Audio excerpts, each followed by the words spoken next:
Nous retournons dans notre texte de base. Jérémie 18. Entendre mes paroles. Il descendit de la maison du potier, et voici, il travaillait sur un tour. Le vase qu'il faisait ne réussit pas, comme il arrive à l'argile dans la main du potier. Il en refit un autre vase, tel qu'il trouva bon de le faire. La parole de l'Éternel me fut adressée en ces mots. Ne puis-je pas agir envers vous comme ce potier, maison d'Israël, dit l'Éternel. Voici, comme l'argile est dans la main du potier, ainsi vous êtes dans ma main, maison d'Israël. Nous tournons nos Bibles, nous allons lire dans 1 Samuel, chapitre 18, versets 9 à 16.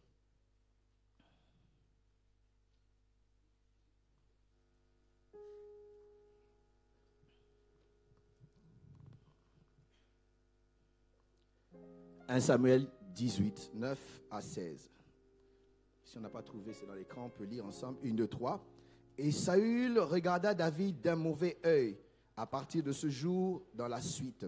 Le lendemain, le mauvais esprit de Dieu saisit. » Soulignez bien le mauvais esprit de mauvais esprit de... Ok.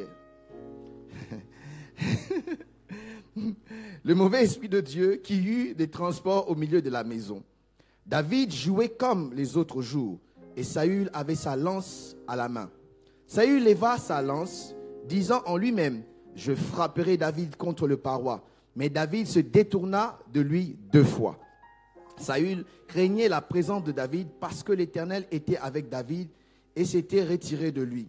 Il éloigna de sa personne et il établit chef de 1000 hommes. David sortait et rentrait à la tête du peuple. Il réussissait dans toutes ses entreprises et l'Éternel était avec lui. Saül, voyant qu'il réussissait toujours, avait peur de lui.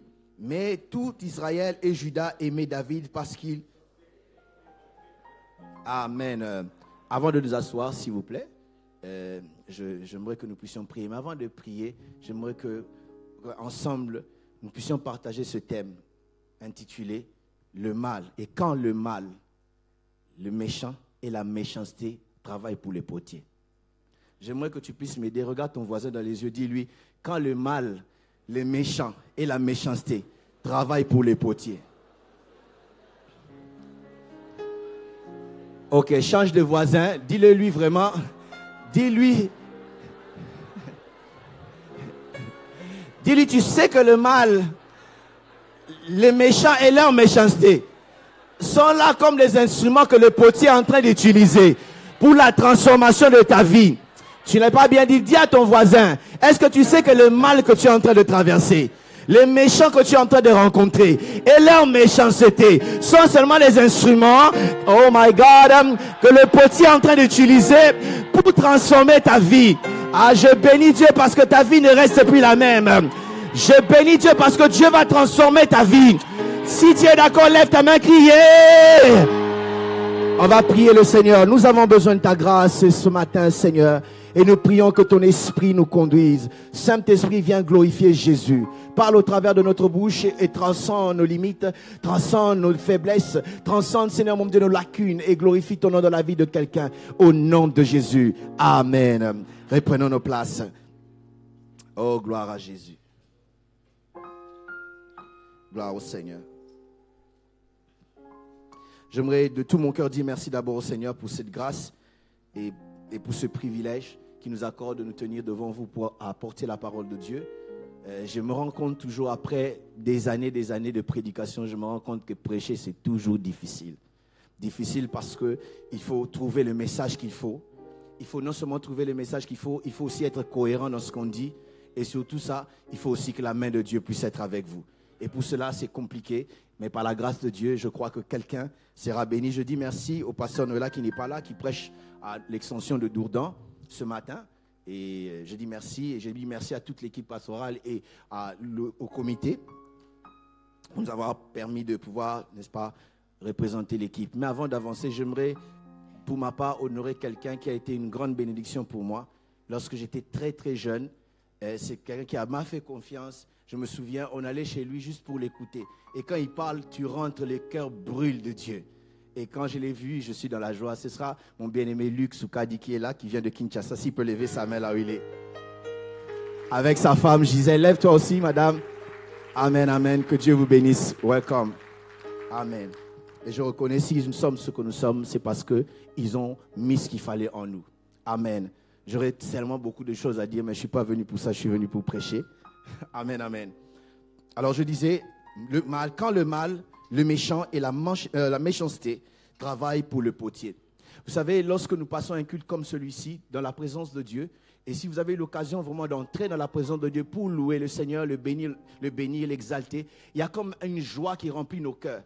Et des fois, nous oublions nos problèmes. Mais nous oublions aussi que nous ne sommes pas au ciel, nous sommes encore sur la terre. Et la terre dans laquelle nous vivons, il y a beaucoup de mal, il y a beaucoup de méchants, il y a de méchanceté aussi. Je dis, dans le lieu où nous travaillons, nous rencontrerons beaucoup de choses, beaucoup de méchanceté, beaucoup de gens méchants qui veulent vous nuire sans cause, qui veulent vous faire du mal sans que vous l'ayez voulu, qui veulent, n'est-ce pas, vous stopper, vous empêcher, veulent votre destruction. Il y en a même qui s'arrangent pour que vous puissiez échouer. Et vous-même, lorsque vous vous posez la question, qu'est-ce que j'ai fait, qu'est-ce que j'ai pour que je puisse mériter ce que je suis en train de mériter? J'ai une réponse pour toi, tu n'as rien fait, c'est les potiers qui les utilisent pour t'emmener dans ta destinée. C'est les potiers, n'est-ce pas, qui les utilisent pour pouvoir faire de toi ce que tu es appelé à devenir. Mais avant d'aller plus loin, j'aimerais donner quelques rappels par rapport à tous ces messages qui nous ont été apportés. Je vais essayer de résumer en quelques 3 points ou 4 points ce qui nous a été prêché jusque-là par plusieurs orateurs concernant le potier. Premièrement, nous devons savoir une chose, que dans ce processus, je vais dire, alors que nous sommes en train d'être transformés, nous devons reconnaître que nous sommes dans la maison du potier. Amen. Oh, quelqu'un n'a pas dit amen. Donc nous sommes dans la maison du potier, et de la maison du potier, comme l'argile dans ses mains, il est en train, n'est-ce pas, de nous travailler. Deuxièmement, je dirais, le potier sait ce qu'il veut et ce qu'il fait de toi. Ce n'est pas que quand il te prend, il prend l'argile et il met sur le tour, qu'en ce moment il commence à se poser la question, qu'est-ce que je vais faire? Est-ce que je vais faire un vase? Je vais faire, une assiette? Qu'est-ce que je vais faire? Non. Avant même de te prendre, l'argile, le potier a déjà une pensée dans sa tête. Il a déjà une vision pour ta vie, afin de pouvoir travailler et te transformer, afin de devenir ce que tu es appelé à devenir. J'aimerais dire que nos vies entre les mains de Dieu n'est pas un accident. Je le dis autrement, que tu n'es pas venu sur terre par accident. Dieu savait, n'est-ce pas, que quelqu'un comme toi devait être sur terre. Il est là, n'est-ce pas, parce qu'il voulait accomplir quelque chose dans ta vie et dans ma vie. Il ne se pose pas la question, qu'est-ce que je vais faire? Qu'est-ce qui m'arrive avec cette argile? Non, non, non, non. Il a déjà des plans, il a des projets, il a, n'est-ce pas, une vision pour cette argile-là. La Bible dit, je connais les projets que j'ai formés sur toi. Des projets de paix et non de malheur, afin de te donner un avenir et de l'espérance. J'ai souvent l'habitude de le souligner. Je le dis souvent, que lorsque Dieu dit « je connais », il n'a pas dit « nous connaissons ». Des fois, nous nous laissons conseiller par des gens qui ne connaissent pas les projets de Dieu dans nos vies. Des fois, nous nous laissons, n'est-ce pas, nous nous laissons affecter par des gens qui parlent et qui disent des choses, ignorant les projets que Dieu a dans nos vies. Il a dit, je connais les projets que j'ai formés sur toi. À chacune vie ici est attaché un projet divin pour pouvoir transformer et t'emmener dans ce qu'il a préparé pour toi. Si tu es là, dis amen. Troisièmement, je vais dire, le potier sait aussi comment le faire. Non seulement il a des projets pour toi, mais il sait aussi comment réaliser ces projets. Et là, j'aimerais dire, la Bible dit, les voies de Dieu ne sont pas nos voies. Dieu n'est pas obligé de faire la même chose que tu veux qu'il puisse faire. Dieu a ses voies, Dieu a ses moyens pour pouvoir nous emmener là où il nous emmène. Des fois, on a tendance à vouloir corriger Dieu, dire Seigneur, c'est ce chemin-là. Dieu sait pourquoi est-ce que tu dois passer par là. Ce que tu es en train de vivre, ce que tu es en train d'expérimenter, là où tu y es, Dieu sait. Je dis là où tu y es, Dieu sait. Il sait ce que tu es, il sait là où tu y es, ce que tu fais. Non seulement ce que tu es, ce que tu fais, ou là où tu habites, mais Dieu sait aussi ce qu'on te fait. Quatrièmement, je dirais ceci. Le potier a le contrôle du tour. Quand l'argile est dans la main du potier, il le met sur le tour et le tour commence à tourner. Et nous avons essayé de voir avec les autres orateurs, le pasteur Noël notamment, certaines images où on nous montre comment est-ce qu'un potier travaille l'argile. Il a toujours un tour sur lequel il met l'argile et il tourne. Lorsqu'il tourne, il y a des tours, n'est-ce pas, qui sont tournés à la main ou par le pied. Il y a toujours une sorte de pédale qui est en train, n'est-ce pas, de tourner. Lorsqu'il appuie, ça tourne. Il est capable de stopper pour que ça ne tourne pas. Il est capable d'appuyer pour que ça puisse tourner. En d'autres termes, même si l'argile a des vertiges, il dit, je suis en train de souffrir. Je ne vois plus bien les choses. J'ai des vertiges. Et lui, il dit, même si tu as des vertiges, moi, j'ai le contrôle de toutes choses. J'aimerais nous dire, bien aimé, malgré tout ce que nous traversons, malgré tout ce que nous rencontrons, tout ce que nous voyons, tout ce qui se dit à gauche et à droite sur nous, j'aimerais dire, le maître, le potier a le contrôle. J'ai dit, le maître a le contrôle de ta vie. Même si tu es en train de pleurer toutes les nuits, en train de mouiller tes draps, le maître est au contrôle. Aide-moi à dire à ton voisin, le maître est au contrôle. Il est au contrôle de cette situation qui t'embarrasse. Il est au contrôle. Il est même au contrôle de ton patron qui te menace souvent parce que tu pries de temps en temps. Il est au contrôle de ce professeur-là qui ne t'aime pas. Il est au contrôle même de cet ami-là qui est contre toi. Il est au contrôle. Alléluia. Alors, le texte que nous avons lu, là, nous sommes au moment d'un transfert. Je dirais un transfert de pouvoir entre David et Saül. Un transfert d'autorité, si vous voulez, de pouvoir entre l'ex-oint et le nouveau oint. Parce que vous vous rendez compte, dans la vie, il y a des gens qui ont été oints, mais ne le sont plus. Alors Saül a été rejeté, je vais y revenir, était, n'est-ce pas, rejeté par Dieu. Et ce transfert se faisait, un transfert qui semblait être compliqué, difficile. Pourquoi? Parce que le régime dans lequel Israël était en train de vivre était un régime monarchique. Vous savez, parlant des régimes, il y a ce qu'on appelle la démocratie. La démocratie se définit comme le pouvoir du peuple par le peuple. Ça veut dire ce que le peuple dit, c'est ce qu'il faut faire. C'est ce que le peuple veut, c'est ce qui doit être fait. Certains même ont inventé un verset biblique qui n'existe pas, dans ma Bible surtout, qui dit la voix du peuple, c'est la voix de Dieu. La voix du peuple, ce n'est pas la voix de Dieu. Parce que le peuple dit ce qu'il veut, sans consulter Dieu. Si aujourd'hui il dit, à partir d'aujourd'hui, Adam ne va plus épouser Ève, elle va épouser Steve, c'est comme ça. Parce que le peuple a dit. Si le peuple dit qu'à l'école, nos enfants, on ne doit pas dire qu'ils sont des filles ou des garçons, eux-mêmes doivent choisir, le peuple a dit. Et je me pose la question, on dirait quelque part, il y a une dose de démocratie dans la démocratie. Je ne sais pas si vous avez compris. On dirait qu'il y a une petite dose de la démocratie dans la démocratie. C'est comme si les démons viennent injecter leurs pensées pour que le peuple dise des choses contre Dieu.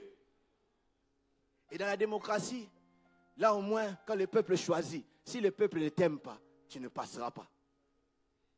Et même si tu passais, il y aura un mandat. Je disais que c'était un peu compliqué à cause du régime sous lequel Israël était en train de vivre. Deuxièmement, il y a un autre régime qu'on appelle la dictature.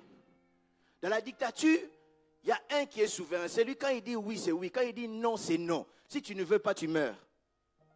Et dans la dictature, il n'y a pas de mandat. Donc, il cesse de régner. Soit le jour, il mourra. Et pour qu'il meure, j'ai comme l'impression, les peu de dictatures que je connais, ils meurent vieux. Alors, parce qu'ils vivent longtemps, soit ils meurent parce qu'ils sont malades, ils sont devenus vieux, soit on fait ce qu'on appelle le coup d'État. Et on les enlève, n'est-ce pas, de ce poste-là. Ça encore, si un homme est fort, il est bien organisé, il est capable de pouvoir organiser son coup d'État afin de renverser le pouvoir en place. Mais ce n'était pas le cas. Et pour ce cas, c'était la monarchie. Dans une monarchie, c'est un souverain qui règne. Il règne parce qu'il a hérité. C'est venu, n'est-ce pas, de sa famille. Et lorsqu'il tarde de mourir, il n'y a pas, enfin, je vais dire, même s'il meurt, ce n'est pas ça le problème. Il n'y a pas de mandat pour lui. Son règne se termine le jour où il meurt. Mais quand il meurt, le règne continue dans sa famille. Et David n'était pas de la famille de Saül.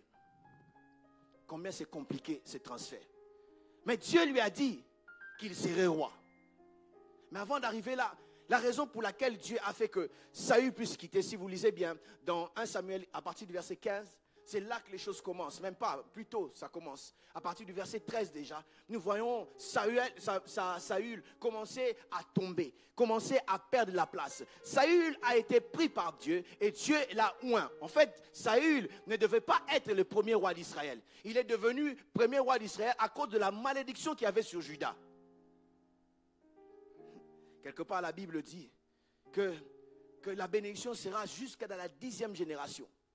Alors, à cause du péché de Juda avec Tamar, ça a causé ce genre de choses. Et au lieu que David puisse être élu, et plutôt choisi par Dieu en ce moment, on est passé par Saül, le Bénjamite, qui est devenu roi. C'était quelqu'un qui ne voulait même pas la royauté. Lorsqu'on est venu lui dire qu'il serait roi, la Bible dit qu'il s'est caché derrière les bagages parce qu'il ne voulait pas. C'était quelqu'un qui avait un cœur humble. Mais dès le jour où Dieu l'a élevé, il est devenu roi. Son cœur a changé. Il a vu, n'est-ce pas, le bienfait d'être roi, les avantages et les privilèges. Des fois, je me pose la question, surtout dans les pays où les gens sont dictateurs, qui ne veulent pas quitter le pouvoir. Je pose la question, qu'est-ce qui fait qu'ils ne quittent pas? Et je me réponds, je dis, papi, tu ne connais pas les plaisirs qu'il y a dans les pouvoirs. Et arrivé là, il arrive sur ce trône-là, il n'avait plus envie de bouger. Et sa seule préoccupation, c'était comment faire pour garder mon royaume. Comment faire pour garder mon trône. Et c'est ça, la première erreur de Saül déjà. Il a commencé à aimer son trône plus que celui qui lui a donné le trône. Il était prêt à avoir des problèmes avec Dieu. Mais son trône, il voulait le garder. Au point qu'il s'est permis, n'est-ce pas, de pouvoir sacrifier quelque chose, faire des choses qu'il ne devait pas faire. Tout simplement parce qu'il avait peur de son trône, de perdre son trône. Parce qu'il avait peur de perdre sa royauté. Laissez-moi nous dire, bien-aimés, si Dieu nous donne quelque chose, Dieu verra cette chose-là.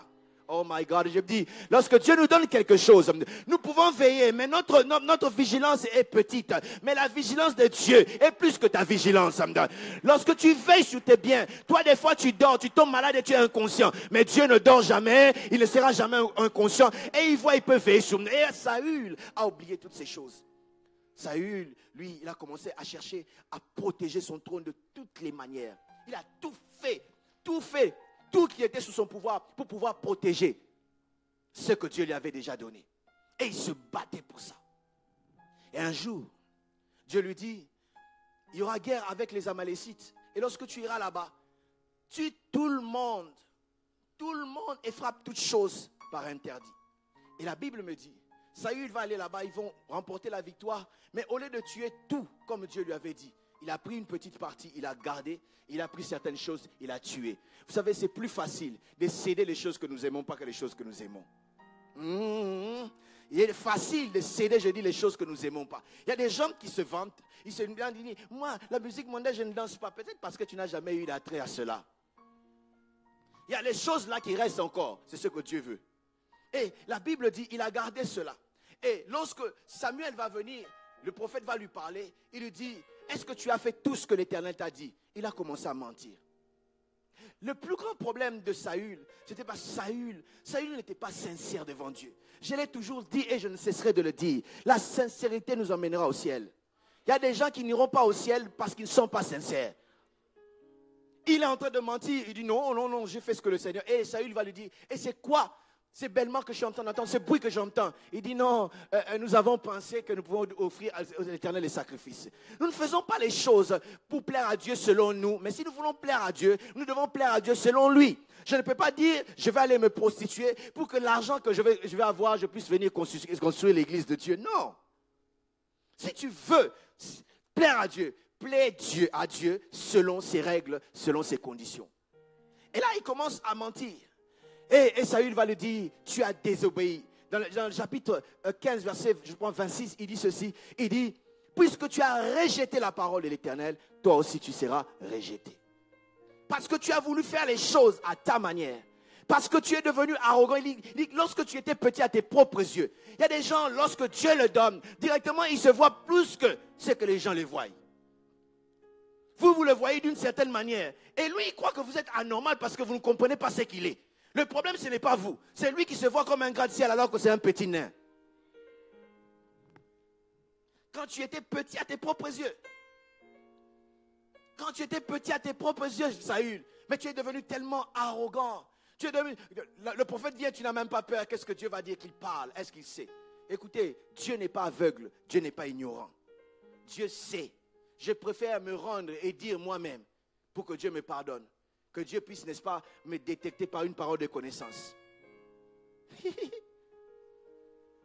La parole de connaissance vient te prendre là où tu es et te ramène devant. Non, je préfère que Dieu, je puisse me rendre moi-même à Dieu. Mais ce n'était pas le cas. Saül était arrogant.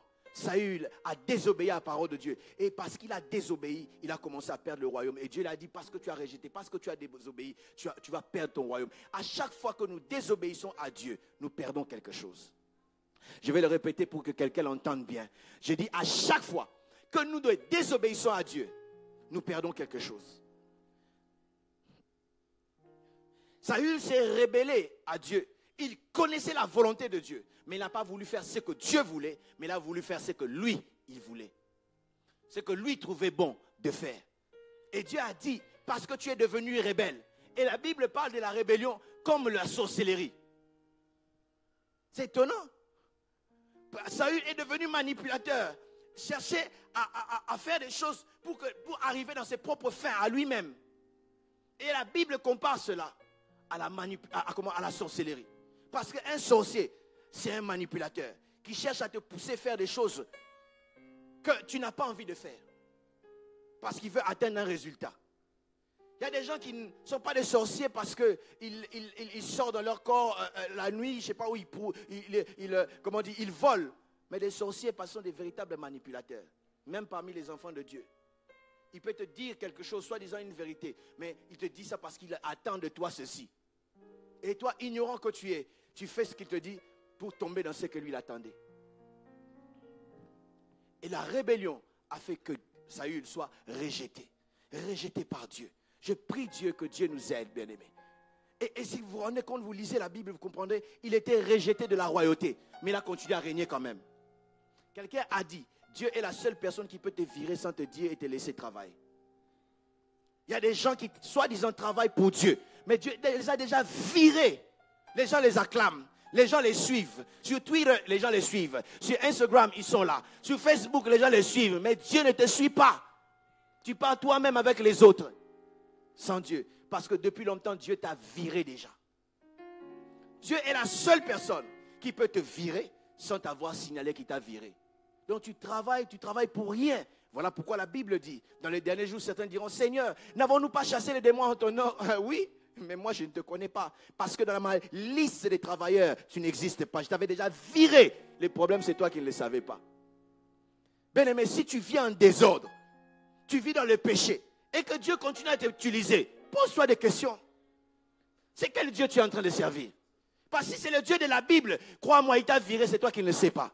Tu ne t'es pas encore rendu compte que tu n'es plus dans la liste de ses travailleurs. Tu n'es plus dans la liste de ses serviteurs. Il a été viré déjà. Et pendant qu'il a été viré, la Bible dit, le prophète est venu lui annoncer le message comme quoi, que Dieu t'a destitué, Dieu t'a rejeté. Et le même prophète est parti encore dans la présence de Dieu. Il a commencé à prier pour Saül. Ça me touche. Comment ça se fait? Tu as le message de Dieu. Mais tu l'as donné, tu l'as livré le message, mais tu es encore en train de prier pour Saül. Parce que Samuel avait un cœur. Il y a des gens qui veulent servir Dieu sans avoir le cœur de Dieu. Il y a des gens qui sont bien quand l'autre tombe. Il est bien lorsqu'il apprend que l'autre a perdu telle ou telle autre chose. Mais laissez-moi nous dire, l'heure est venue que nous puissions avoir des chrétiens qui sont prêts à se mettre à genoux pour les autres qui sont perdus. Un jour, sur Facebook, quelqu'un vient accuser un autre. Il dit, j'étais dans telle boîte de nuit. J'ai vu tel pasteur entrer. Ça m'a énervé, j'allais lui parler. J'ai dit, toi, tu faisais quoi dans la boîte de nuit toi-même? Il n'a pas vu son erreur à lui, mais il voit l'erreur du pasteur. Mais comment? Comment est-ce possible? Que le Seigneur nous aide, bien-aimés. Il était en train, n'est-ce pas, de prier, de pleurer encore de la présence de Dieu. Mais malheureusement, c'était une chose déjà arrêtée. La Bible dit, Dieu dit à Saül, il dit, jusqu'à quand tu vas pleurer? Je l'ai déjà rejeté. J'ai déjà fermé cette porte-là. Il y a des gens qui pleurent devant des portes déjà fermées. Dieu a déjà fermé cela. Tu pleures ces fiancés-là qui reviennent, mais Dieu a dit que c'est déjà fermé.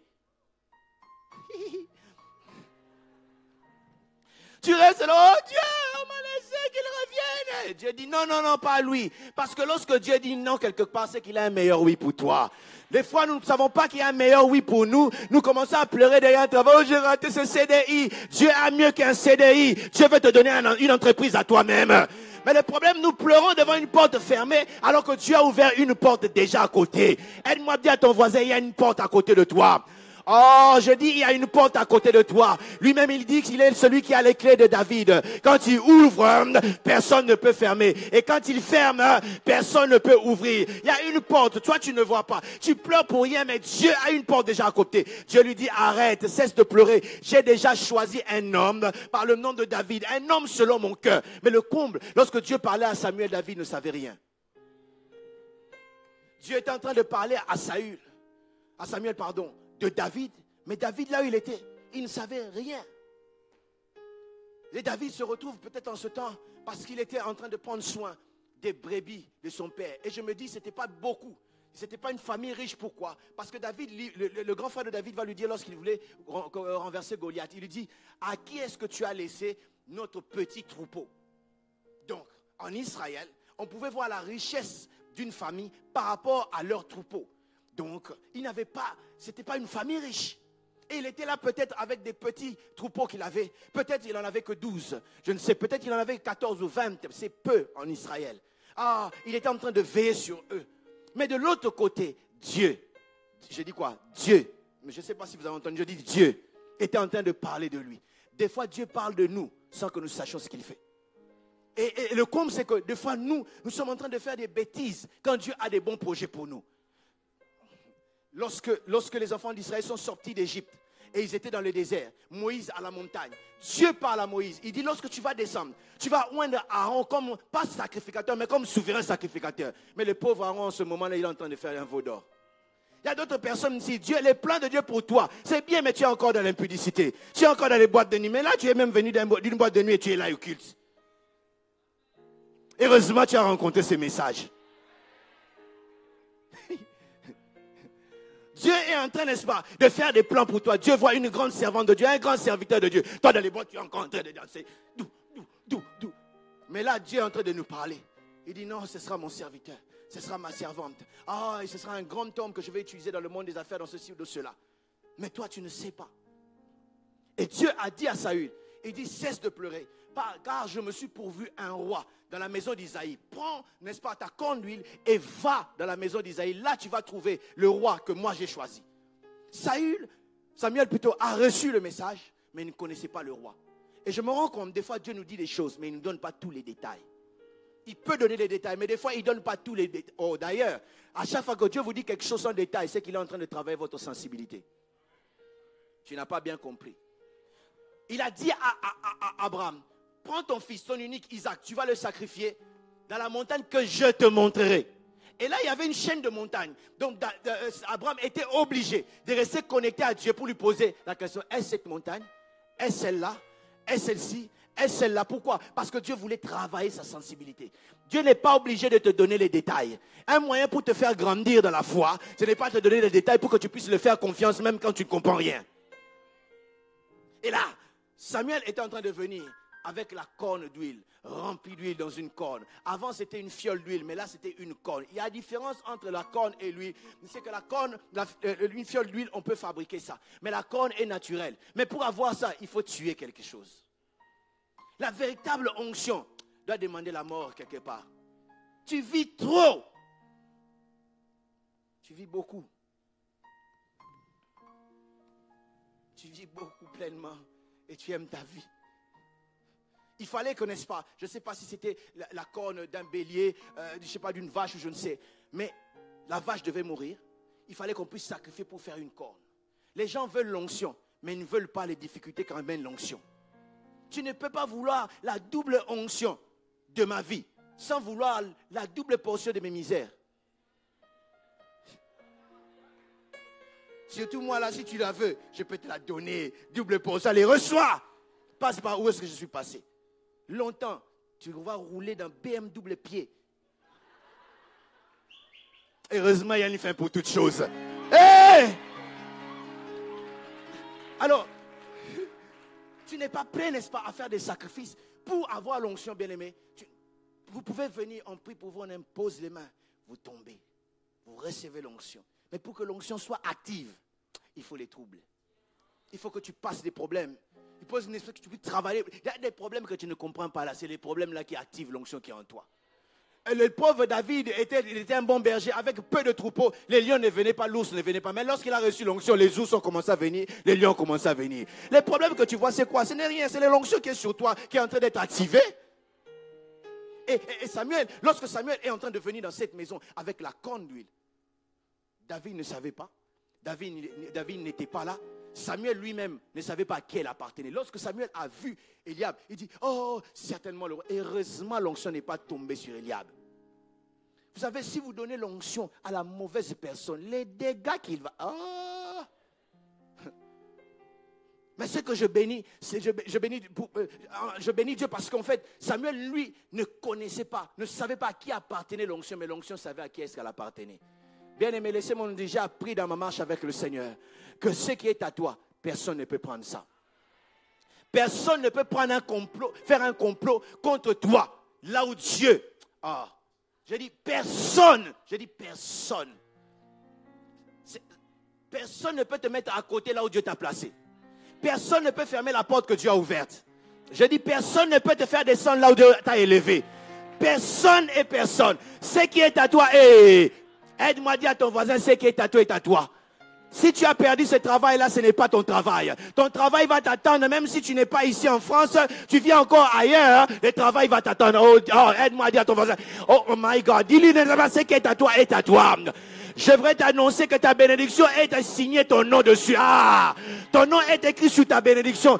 Personne de ceux qui viennent avant comme après, s'ils prennent, c'est que ce n'est pas à toi. Ce qui est à toi, personne ne prendra. Oh, je suis venu dire à quelqu'un, personne ne peut prendre ce qui est à toi. Ce que Dieu a réservé est à toi et cela est à toi. L'onction que Dieu t'a réservée est à toi. Même s'ils viennent avant toi, ils ne prendront pas ta place. Jamais. Est-ce que vous avez jamais posé la question?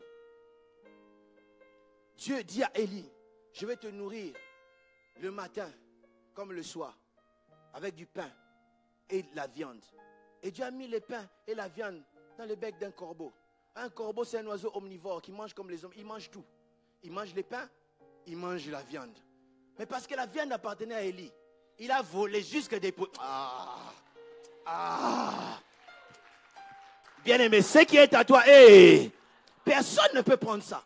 Personne ne peut toucher parce qu'il n'a pas le mandat de toucher. Il n'a pas la signature pour toucher ça. S'il essaie, il aura des problèmes. Le pauvre David, je l'appelle pauvre parce qu'il ne savait pas. Et on fait passer tout le monde. Et son père, n'est-ce pas, va dire maintenant, et Samuel va demander, il dit, est-ce que tu n'as pas, il dit, oui, j'ai un petit là. Lui minimisé, croyant que celui qu'on minimise n'a pas droit de l'onction. Il dit, amène-le. Dans un autre thème, il a dit ceci, amenez-le, personne ne va manger, juste ce qui vient. Les plus petits, moi je suis parmi les derniers de la famille. Et longtemps à la maison, j'ai été les derniers de la famille. Donc je sais que quand on parle des privilèges, c'est d'abord les aînés, ils prennent, et puis toi les derniers, allez, toi c'est à toi de faire. Nous parmi les derniers, on souffrait là. Je me souviens quand on était à l'école primaire, on n'avait pas le droit de regarder les films. Donc après 20 ans, on ne regarde pas les films. Quand mon frère entre, il dit quoi? Allez, mamie, papi, allez dormir. Qui va discuter? Personne. Et gloire à Dieu, l'année prochaine, mamie est à l'école supérieure, ça a changé. Mamicho et papicho, là-bas. J'ai doublé des classes. Mamicho et papicho. Pour dire que les derniers, eux, ils n'ont pas les privilèges. Donc David n'avait pas les privilèges, mais pour une fois, un signe de sa grandeur, Dieu a fait que les autres attendent jusqu'à ce que lui vienne. Et il est venu, la Bible dit, on l'a oint. Lorsqu'on l'a oint, les choses ont commencé dans la vie de David.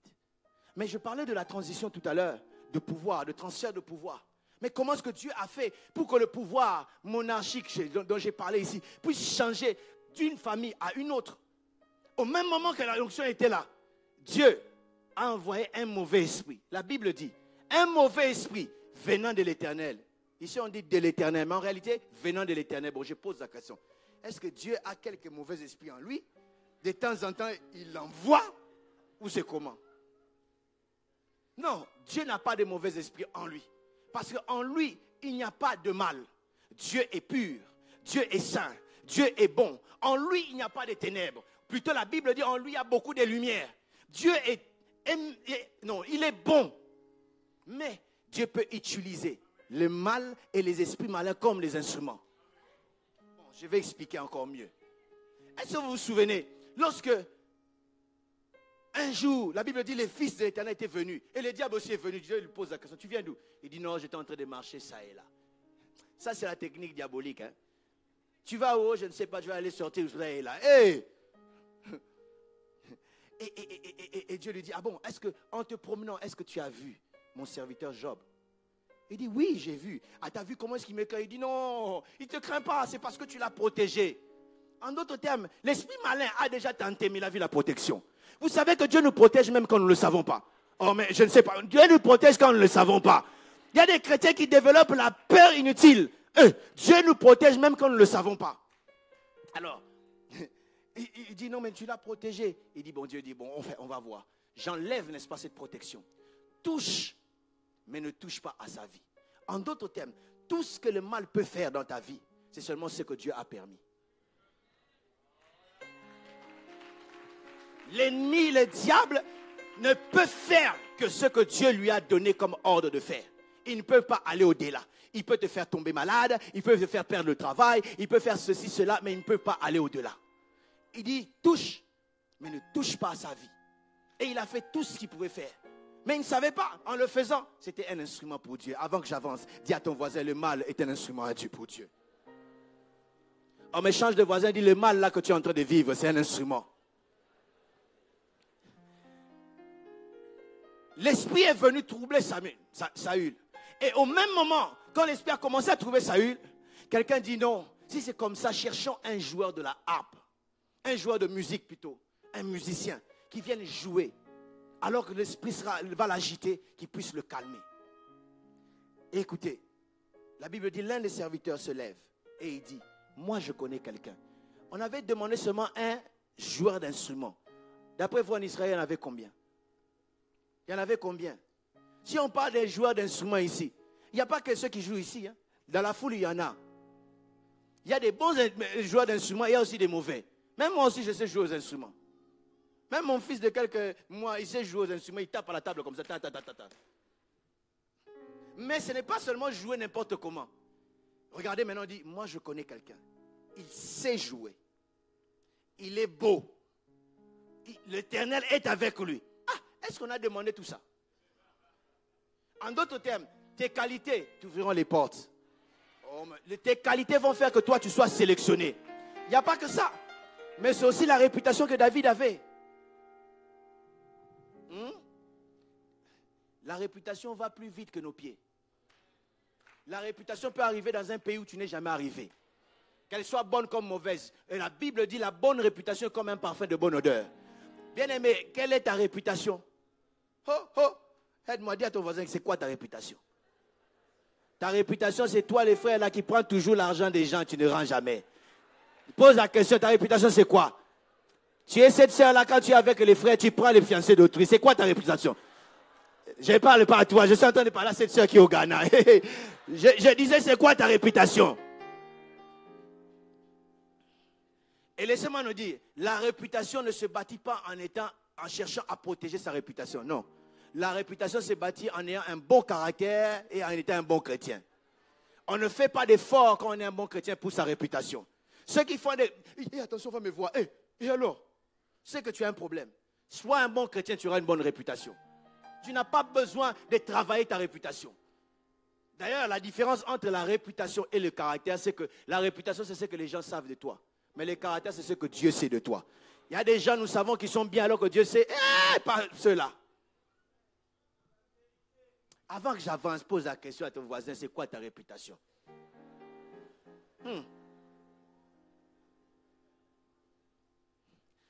Il ne savait pas qu'on parlait encore une fois de lui. Cette fois-là, c'est les hommes qui parlaient de lui. Et on l'a trouvé comme joueur d'instruments parce qu'il y avait un problème là-bas. Sans ce problème-là, il n'y aurait pas de porte à David de pouvoir. Comment est-ce que David, d'une famille pauvre, pouvait se rendre, n'est-ce pas, dans le palais du roi? il nous a été dit ici, tu peux devenir prospère en devenant la solution au problème des autres. Je dis la vérité, tu peux devenir prospère en étant la solution des autres. Tu vas dans un pays où il y a l'épidémie, les gens sont en train de mourir. Soit tu fais deux choses, tu trouves le médicament qui peut guérir, soit tu deviens, n'est-ce pas, quelqu'un qui a un pompe funèbre.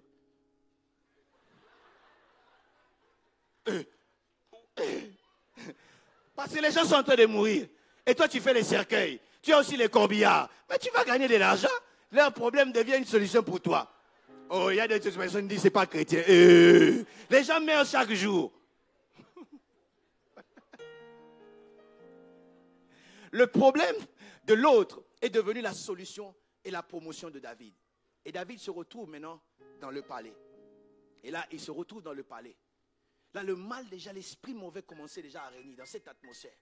Et il est venu, il a commencé, n'est-ce pas, à calmer. À chaque fois qu'il jouait, et il calmait. À chaque fois, vous savez, la musique a toujours quelque chose à voir avec le spirituel. Voilà pourquoi, ça m'étonne, certains ils disent, non, la musique mondaine, ce n'est rien, ce n'est que des chants. Ce n'est que des chants. La musique est la seule chose qui te touche dans le corps, dans l'âme et dans l'esprit. Ça vous est déjà arrivé d'entrer dans un magasin. Tu entres dans le magasin, tu ne sais pas, mais tu te surprends en train de bouger les pieds. Ça vous est déjà arrivé? Et puis peut-être c'est Lady Gaga qui chante. Donc la musique touche le corps. Ça vous est déjà arrivé de suivre un film et puis directement vous pleurez? Enlevez le volume, vous allez voir, vous n'allez pas pleurer. C'est cette musique-là qu'on met, qui touche ton âme et qui te fait pleurer. La musique va plus loin, touche l'esprit. Et Dieu qu'il puisse nous donner aussi des musiciens ouins. Ton amen est faible, dis amen de bien. Des musiciens, quand ils chantent, quand ils louent le Seigneur, les esprits mauvais sont en train de sortir. Les vies sont en train d'être rebâties. Laissez-moi nous dire, il y aura des temps dans nos gares, on n'aura pas le temps de dire Jésus que le Seigneur soit sauvé. Non, mais que nous ayons des chanteurs qui vont venir, qui vont chanter. Ils diront c'est le gospel, on est venu écouter les... Même hier, aujourd'hui, si tu le crois, lève ta main et dis yes! Je crois à cela. Dieu est capable de le faire encore aujourd'hui. Parce que sa puissance n'a pas changé. Je ne veux pas quitter cette terre sans avoir expérimenté la puissance de Dieu comme il faut. Oh. Et la Bible dit ça a commencé à calmer. Et dans cette atmosphère-là, on a découvert, vous connaissez l'histoire, David était un guerrier aussi. Il pouvait renverser Goliath. Les gens ont vu. Et lorsqu'on a commencé à renverser Goliath, il commençait à être promu. Un mal a commencé, l'onction était là, le mal a commencé, qui ouvrait un chemin, n'est-ce pas, à David. Il commençait à entrer dans le chemin de la royauté. Et lorsqu'il a commencé à faire du succès, à renverser Goliath, Saül a commencé à haïr David. Tout simplement parce qu'on a chanté. Saül a tué 1000. David, qu'est-ce que j'ai dit tout simplement? Ce n'est pas tout simplement. C'est à cause de ces personnes-là. Des fois, il y a d'autres personnes qui créent la jalousie des uns et des autres parce que vous faites mal les compliments. Et oui, fais-moi un compliment, dis-moi tu es beau. Je dis merci pour les rappels parce que je les savais. C'est fini. Mais ne me dis pas tu es beau plus que tel. Et si tel est à côté, qu'est-ce qu'il entend? Oh, toi tu fais telle chose plus que telle. On n'a pas besoin de nous comparer les uns les autres. Le véritable problème, c'est parce qu'on avait comparé Saül et David. Mais des fois, ce n'est pas de sa faute. Il y a des choses, ce n'est pas de ta faute. C'est les autres qui ont fait. Bon, si lui, il a renversé Goliath et Saül n'a pas pu renverser Goliath, c'est la faute de David. Non, tu n'as pas bien répondu. Je dis, si Saül a peur de Goliath et David pouvait renverser le Goliath, c'est de sa faute. Il y a des choses qui arrivent dans la vie, ce n'est pas de ta faute. Il y a des choses pour lesquelles tu pries. Cela arrive. D'autres seulement, ça vient comme ça. Tu n'as pas prié, tu n'as pas gêné. Cela est venu. Par exemple, naître dans la famille tu es né, est-ce que tu as demandé? Bon, avoir la race que tu as, est-ce que tu as demandé? Bon, porter le nom de ton père, est-ce que tu as demandé ça? Dis à ton voisin, ce n'est pas ma faute. Mais je ne comprends pas pourquoi est-ce qu'on doit être jaloux de toi. Parce que ce n'est pas ta faute. J'ai souvent l'habitude de dire, pourquoi est-ce que les frères de Joseph doivent être jaloux de Joseph? Est-ce que c'est de sa faute? Mon frère, ma soeur plutôt. Si tu as des plus longs cheveux que toutes tes sœurs dans la famille, est-ce que c'est de ta faute? Non, dis-moi un peu, est-ce que c'est de ta faute? Bon, mon frère, si tu es le plus intelligent de ton quartier, est-ce que c'est de ta faute? Bon, si ta maison est la plus grande de ton immeuble, est-ce que c'est de ta faute? Ah, mais tu dis pas non bien? Bon, si tu es beau comme moi, est-ce que c'est de ta faute?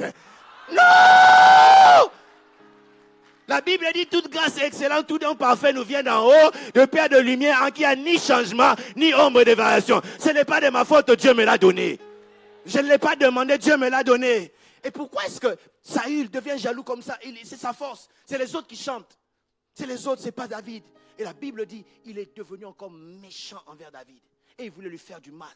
Et un jour, c'est ce que nous avons lu, l'esprit mauvais venant de l'Éternel, que Dieu a permis parce qu'il avait le contrôle, est revenu encore sur Saül.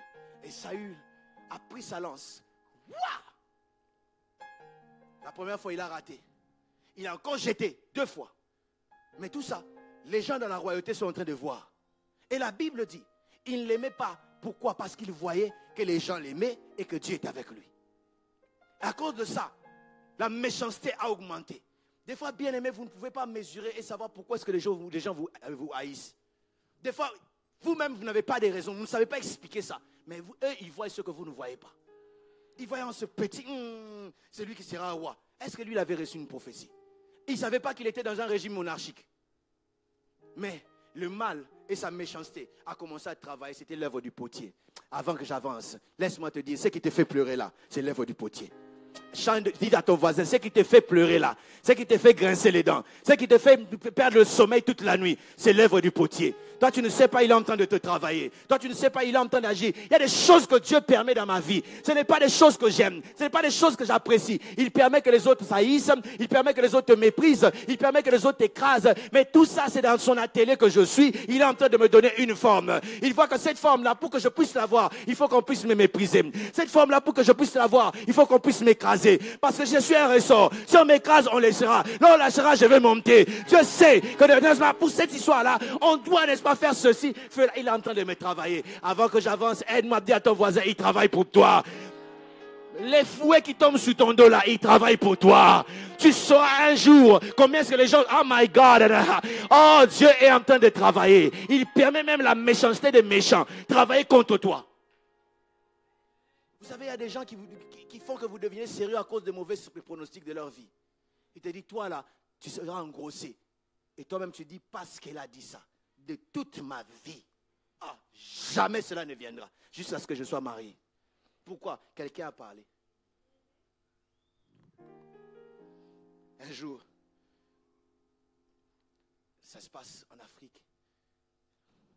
On avait dans le compte de la jeunesse une rencontre des jeunes.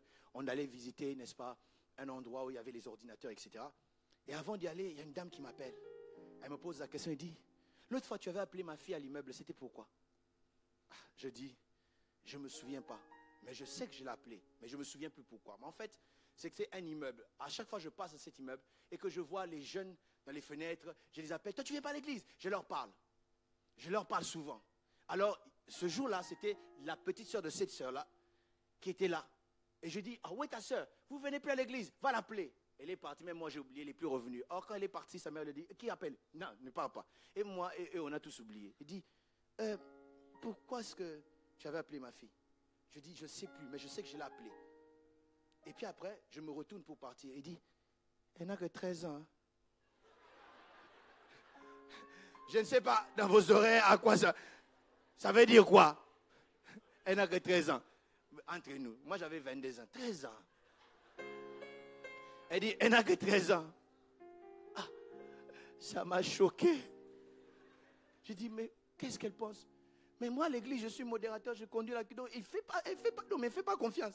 Ça m'a fait très mal. Et ce n'est pas encore fini. C'était un samedi, on avait culte le dimanche. Et on devait faire la ronde du quartier pour inviter les gens. J'ai vu une fille que j'avais prêchée. J'ai dit, mais tu viens à l'église demain? Elle dit, oui, je viendrai. Elle dit, toi, tu dis toujours ça. Tu veux qu'on vienne te chercher? Son cousin était là. Hey, ça a rajouté encore. Non, mais pas pour un enfant de Dieu, qu'est-ce que j'ai fait? Et ces deux faits-là, ce qui m'est arrivé là, m'a aidé à devenir très sérieux. J'étais déjà, mais devenir sérieux. Je rigole avec les filles, mais je ne blague pas avec les filles. Pourquoi? Ces choses-là m'ont plutôt aidé. Ça m'a fait mal dans le temps, mais ça m'a aidé. Alléluia. Amen, amen. Il y a des choses que les gens vous font, mais ils ne savent pas. Leur méchanceté est en train de vous cadrer. Leur méchanceté est en train de vous façonner pour que vous deveniez ce que Dieu voulait que vous puissiez devenir. Laissez-moi nous dire, la méchanceté, là, Dieu maîtrise ça. Les choses que tu vis autour de toi, dans ta vie, ce ne sont pas de nouvelles choses. Dieu maîtrise ça. Et il est en train d'utiliser pour cela. Et David ne savait pas. Mais j'aime quand même l'attitude de David. Lorsqu'on l'a lancé, il a esquivé. Il a continué son travail. Il n'a rien dit. Tout le monde a vu qu'on voulait l'écraser. On voulait le tuer. Il a esquivé. Il n'a rien dit. Mais combien d'entre nous, quand on va voir des méchancetés comme ça, on va raconter à tout le monde. Il nous reste seulement à passer à BFM pour raconter ça. Oh d'ailleurs, moi on m'a fait ça, moi on m'a fait ça. David pouvait tuer Saül. Même plus tard, il a eu plusieurs occasions, 2 occasions pour tuer Saül. Mais il ne l'a pas fait. Il pouvait le faire. Mais combien d'entre nous, nous tuons? Quelqu'un me dira, moi je n'ai pas de lance, je ne tue pas. Mais tes paroles là, c'est plus qu'une lance. Tu commences à salir la réputation de ton patron partout. Et tu sais. Tu commences à dire, vous savez, même parmi les enfants de Dieu, dans les églises, ça existe. Dans toutes les églises sérieuses, il y a toujours ces frères-là qui ne sont pas David. Ils ont un autre nom. Quand Saül lance, et il tue Saül. Et même quand Saül ne lance pas, il tue quand même. Dans toutes les églises. Et c'est le genre de frères qui viennent te dire des choses pour te décourager par rapport à l'œuvre de Dieu. Mais tu vas remarquer, ces frères-là étaient avant toi. Toi, tu as envie de partir, lui, il n'a pas envie de partir. Il reste toujours là. Je me pose la question, il fait quoi? Parce que la réalité, c'est que si tu es dans une église où ton pasteur, tes responsables ne te bénissent plus, tu es au mauvais endroit. Tu ne les aimes pas, tu es au mauvais endroit. Et là, la bénédiction de Dieu ne tombera jamais. Toi, tu n'as pas dit Amen. Moi-même, je dis Amen. Si tu refuses de moi, je dis Amen. Si. Je disais, j'aime. On a lancé. On a lancé encore. Mais calme. Et lorsqu'on lance, il continue à jouer à la harpe. C'était l'harpe. On dit ailleurs, c'était la lyre. Lyre ou harpe, c'est seulement des instruments où on joue avec les doigts. Je ne sais pas si vous avez déjà lu comme moi dans la Bible, dans le psaume, je crois 144, qui dit, il exerce mes mains et mes doigts. Bon, en lisant la Bible, est-ce que vous avez déjà vu les doigts de David lancer quelque chose? Parce qu'il a lancé la pierre, c'était avec la fronde. Quand il lance la lance, c'est avec la main. Il utilise l'épée, c'est avec la main. Quand il doit combattre, peut-être un coup, mais pas les doigts. Ces doigts-là, c'était quand il savait que son arpe-là, c'était une arme de combat. Oh, toi, tu n'as pas compris. Il savait qu'à chaque fois qu'il exerçait ses doigts pour jouer à la harpe, il était en train de louer le Seigneur. Or, la Bible dit, lui-même, il dit, je dis, loué soit Dieu, et mes ennemis font quoi? Se dispersent. Lorsque tu es dans les troubles, les méchants t'entourent, n'arrête pas de louer le Seigneur. Est-ce que je parle à quelqu'un? Or, lorsque les méchants, la méchanceté continue à louer le Seigneur, ne permet pas que leur méchanceté puisse devenir des pierres, n'est-ce pas, qui pèsent en toi pour que tu ne loues pas le Seigneur. Il te calomnie, toi loue le Seigneur. Il ne t'aime pas, toi loue le Seigneur. Il t'écrase, toi sers encore le Seigneur. Continue à louer le Seigneur et tu verras comment est-ce que Dieu va faire les choses. Est-ce que je parle à quelqu'un ici? Écoutez, je me suis rendu compte, Dieu nous a donné une arme puissante qu'on appelle la louange. Ça m'étonne combien de gens sont patrons dans la présence de Dieu quand la louange il est en train de bouger les pieds. Mais tu ne sais pas, tu joues avec ton arme. Utilise cette arme-là. Parce que lorsque tu l'utilises, les ennemis visibles et invisibles sont en train de tomber. Parce que je loue le Seigneur. Parce que je danse pour le Seigneur. Le problème de la louange, ce n'est pas le problème d'être jeune ou vieux. C'est de connaître seulement que si tu vis pour le Seigneur. David dit ceci. David dit, si ce n'était pas le Seigneur, je ne serais pas là où je suis. Je ne sais pas qu'en est-il de toi, mais moi je sais. Si je suis ce que je suis, c'est l'Éternel. Si je fais ce que je fais, c'est l'Éternel. Voilà pourquoi je le loue sans avoir honte. Je saute quand il faut sauter. Je danse quand il faut danser. Car Dieu mérite la louange. Je le loue pour ce qu'il me donne. S'il ne m'avait pas donné le souffle de vie, je ne serais pas ici. Voilà pourquoi je loue le Seigneur. Aide-moi, dis à ton voisin, réveille ton harpe. Réveille ton instrument de louange. Dans la méchanceté, dans les mal, je loue le Seigneur. Même si je n'ai pas, je loue le Seigneur. Même les problèmes, lui-même, il se pose la question. Est-ce qu'il ne voit pas que je le fais souffrir? Tu me fais souffrir, mais Dieu a le contrôle. Parce que je sais que cette souffrance-là joue en ma faveur. Je loue le Seigneur. Je dis, je loue le Seigneur. Avec mes mains, je loue le Seigneur. Avec mes pieds, je loue le Seigneur. S'il me manque même mes pieds, mais mon cœur, continue à louer le Seigneur. Il mérite la louange. Y a-t-il quelqu'un qui comprend qu'il a une arme? Cette arme-là qu'on appelle la louange. J'acclame le Seigneur parce que je sais, ça ne va pas, mais il a le contrôle. Je ne vois pas, il a le contrôle. Pour ma famille, il a le contrôle. Pour mon travail, il a le contrôle. Pour mon ministère, il a le contrôle. Je continue à louer le Seigneur. Il exerce mes mains au combat, mes doigts à la bataille. Je loue pour le Seigneur. Je chante pour le Seigneur. J'exalte le Seigneur. Oui, acclame le Seigneur bien pour louer le Seigneur. Oh, gloire. Gloire. Oh, Jésus. Est-ce que vous savez une chose? Lorsque tu loues le Seigneur dans les problèmes, tu es dans le cancer, on t'a dit qu'il y a le cancer, tu loues le Seigneur. Le cancer lui pose un cœur, il me voit pas, il me voit pas. Et le cancer est humilié, il dit c'est comme ça, j'ai peur. J'aimerais dire à quelqu'un, nous allons louer le Seigneur. Même si la maladie est là, la maladie saura que nous sommes des loueurs. Oh! Il mérite la louange. Je sais que ce problème-là joue pour le potier. Je bénis Dieu parce que c'est par ma faveur que cette méchanceté est là. Attendez encore, bien-aimés. Je me rends compte que les méchants, s'ils savaient, ils ne peuvent pas faire ce qu'ils peuvent faire. La Bible me dit ceci, que si le diable savait, il n'aurait pas crucifié le Fils de l'homme. Si les frères de Joseph savaient, ils n'auraient pas vendu Joseph. Vous savez quoi? La personne qui a proposé qu'on puisse vendre Joseph s'appelle Judas. Et Judas veut dire louange. La louange, même si tu ne vois pas, t'emmène dans ta destinée. Voilà pourquoi nous sommes des loueurs. Aïe, aïe, aïe. Ah, est-ce qu'il y a-t-il des gens des tribus de Judas qui sont ici? Nous louons le Seigneur. Nous louons le Seigneur. Quoi qu'il en soit, moi je bénis le Seigneur. Avec l'argent dans le compte, je bénis. Sans argent, je bénis. Et vous savez quoi? Parce qu'on loue le Seigneur, la louange est une arme non conventionnelle. Parce que dans les armes normales, soit il faut répondre par la bouche, peut-être amener des couteaux aussi. Mais moi, pendant que je loue le Seigneur, je ne comprends pas, mon compte est en train de s'enfler. Pendant que je loue le Seigneur, la maladie est en train de partir. Et je ne veux pas négliger mon harpe.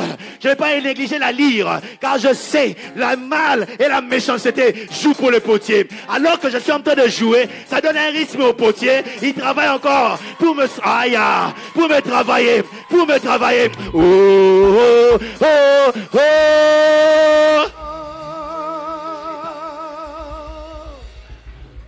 Oh, oh, oh, oh. Les musiciens montent. Quelqu'un n'a pas encore compris. Quand j'habitais à Dublin, il y a eu une femme qui nous a appelés. On est venu. Elle avait perdu son enfant. Elle avait sa première grossesse. Il y avait du sang. Et cette femme a commencé à faire quelque chose de bizarre à l'église.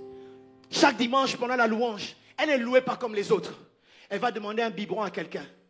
Elle va prendre le biberon. Dans toute l'église, elle commence à danser, à tournoyer.